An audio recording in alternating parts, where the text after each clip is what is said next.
નમસ્કાર કલમયુદ્ધ સમાચારની સાથે હું છું આપની સાથે પાયલ બાંભણિયા। તો જોઈએ આજના મહત્વના સમાચારમાં।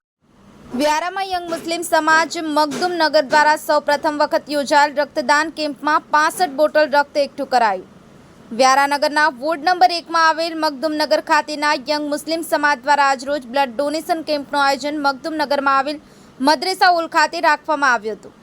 રક્તદાન કેમ્પમાં યુવા વર્ગ તથા સમાજના અગ્રણીઓ ઉત્સાહભેર રક્તદાનમાં ભાગ લીધો હતો। રક્તદાન એ મહાદાન છે જેવી માહિતી પૂરી પાડી આગેવાનોએ દાતાઓના ઉત્સાહમાં વધારો કર્યો હતો।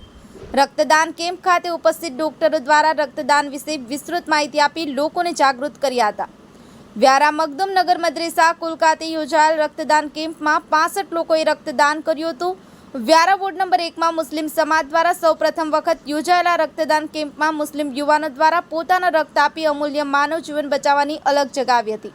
માણસને ગંભીર પ્રકારની બીમારી તેમજ અકસ્માત જેવા ઇમરજન્સીના બનાવમાં લોહીની ખાસ જરૂર પડે ત્યારે મુસ્લિમ સમાજના યુવાનોએ આગળ આવી રક્તદાન કરી એકતાના આપેલા સંદેશને ઉપસ્થિત આગેવાનો દ્વારા બિરદાવવામાં આવ્યું હતું। બ્યુરો રિપોર્ટ કલમયુદ્ધ સમાચાર રમેશ સત્યની સાથે।